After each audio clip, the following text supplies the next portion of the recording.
Smile! Kaway po!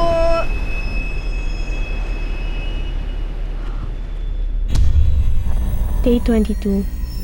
Nandito pa rin kami. Bumalik kami dito sa probinsya. Baka raw sakaling makatulong sa tita kung may demensya. Halos wala na siyang naaalala. Pero meron daw siyang nakikita na hindi namin nakikita.